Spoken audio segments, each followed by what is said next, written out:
Here at Big South Media Day in Charlotte, North Carolina. My name is Nick Pierce, visiting now with the commissioner of the Big South Conference, Kyle Kallander, kind enough to take a few moments here for us. Kyle, I know it's an exciting time of the year. You've got football on the horizon. How big of a year is this going to be for the Big South? I think it's going to be another big year. We've had such great success over the last several years in football in the Big South Conference that the expectations are high. There's no question. We've had multiple teams in the playoffs the last several years. We've had teams in the quarterfinals the last 3 years, which there's only been 3 other FCS conferences that have done that. We've had a lot of great success. So I look for us to build on that success, and I don't think there's any reason why we shouldn't make it to at least the semifinals this year, if not Frisco. Absolutely, and you've got multiple teams that have been in the FCS playoffs and gone deep into the playoffs. So what kind of a statement has the league made here over the last 2 to 3 years? I think it's a big statement. You know, we were talking earlier about how we've grown the Big South Conference in football. You may recall it wasn't that long ago where we had 5 teams and we didn't have an automatic bid in the playoffs. Liberty was knocking on that door and deserved to get in the playoffs, but because we were a young league, we didn't have the respect nationally that we needed to.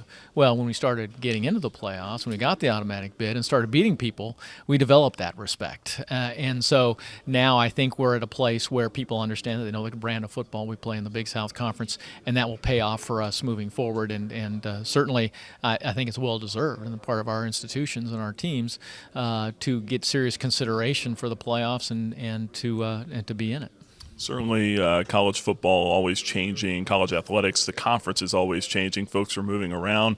Certainly down a school here this year, but as you look around, and I'm sure I've had many discussions with other schools and so forth, are there some folks that are kind of in the running right now that could potentially be in here next year? Well, membership expansion, certainly on the football side, is something we are always talking about and always looking at and figuring out ways to enhance our football membership. We want to grow. It's really important. It's really important for scheduling. It's really important for stability, and we feel like we will. We've got some strategies in place that we're working on currently to expand.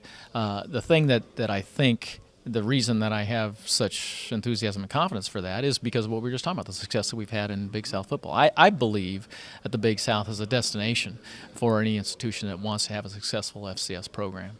So I feel very good about where we are and where we're going to be in the future. And I think the Big South, again, is just going to grow on our past successes and be even more so in the future. Traditionally, geographically, you kind of link schools with conferences as to where they are in the country. You think of Big South and Southeast and that portion, but obviously times are changing. Monmouth is a northern school now, and you look around different leagues. I mean, even in the Power Fives, like a West Virginia and the Big 12, it doesn't. Is geography really even that important anymore as far as conference expansion? Well, it is to us. Certainly, we will make some exceptions for football membership if it's a football-only member for the Big South. If it's a full member, it's even that much more important. But, there becomes a point of diminishing returns when you start talking about getting on charters to fly to conference games on a regular basis to really increase your expenses in that regard. So while we might stretch a little bit for football, as we've gone to New Jersey, we've gone to Atlanta, which certainly isn't that far, but beyond our normal membership, we won't be to the point where it's really not helping us from an expense standpoint. We like the fact that we can have institutions that are close by, both from the cost, but also for rivalry purposes, for fans being able to travel to the games, for the media to be able to cover the games. All those, I think, are important for us as we consider that expansion. Is there an ideal number that you could see the Big South at as far as football membership, and would you consider taking more football-only affiliates? Well, we would consider taking more football affiliates. So we'll expand membership either through affiliates or through full membership. It just depends on the institution. We're very deliberate in our evaluation of prospective members, but we never said we have to be this number. Because we really rely on prospects that will fit well within the conference. So that's number one. What's the institution like? What's their profile from an academic standpoint, athletic commitment, success at FCS level? Those are all really important as we consider them. I mean, you want to be in the 8-9 range, probably. I mean, that's probably a good place to be at least. But we're not saying, hey, we've got to get to this number, and we'll take anybody to get there. We want the right people to come in and join us and be successful in the Big South, and we feel like we've done that with both Kennesaw State and Monmouth. Based on some of the conversations that you're having now and are ongoing, I'm sure, what's the timeline, do you think, before expansion could happen again for the Big South? Well, yeah, there's nothing we're ready to announce right now, so, there could be something that we'll know in the next year. It could be a little bit longer than that. So we don't really have a set timeline on that. Obviously, these things do take time. They're big decisions to be made, although sometimes they happen quickly. So we just feel good with the direction things are going. As far as exposure with the league, you talk about the competitiveness and the success it's had. That's a big part of it, but also just getting out there on a national and regional level.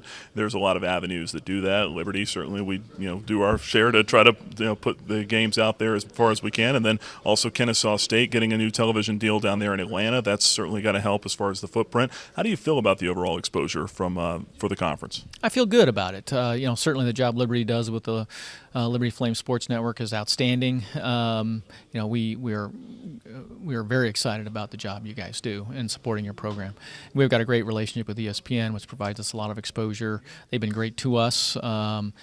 Part of what we're able to do with Charleston Southern playing in the FCS kickoff is not only through the great job Charleston Southern has done with their program and their success in the Big South, but also we feel like our relationships with ESPN help facilitate that discussion as well a little bit. American Sports Network will be televising additional games this year, which is great exposure for us both regionally and nationally. And the Big South Network is something we feel very good about because we were really ahead of the game in developing digital networks on the conference level. We're entering our 11th season in the Big South Network, and so we've been able to provide great exposure worldwide. That's not a network you need to authenticate. Anybody can get it anywhere through an internet connection. So, and we're doing more to enhance what we're doing with the Big South Network. So I feel very good about it. There's always more that we want to do in terms of trying to get additional games on additional channels and networks, and we're always working on that. But I feel good about the opportunities for fans all over the world to be able to see Liberty, to be able to see the Big South Conference, and to be able to see our football student athletes. Yeah, it's an ever-changing landscape on the digital network, and you talk about the growth. I can remember the days of just one camera, no audio set up for the Big South Network, and it's certainly come so much further from there. What's the next step for the Big South Network and its growth? Well, the next step is really for each of our institutions to do what Liberty's currently doing, to have television quality production on all of our campuses so that those productions can be viewed on any platform anywhere. So not only on the Big South Network, but on ESPN3, on regional sports networks, potentially national sports networks. So we're talking with all of our institutions about how can we grow and enhance our production capabilities on each of our campuses so that we're very proud of those games being shown on any network, any device, anytime.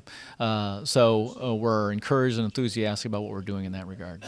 Kyle, it's always a pleasure. Appreciate your time, and enjoy the rest of Big South Media Day. Thanks, Nick. Thanks for being here. All right, it's Kyle Kallander, the Commissioner of the Big South Conference. My name is Nick Pierce for the Liberty Flame Sports Network.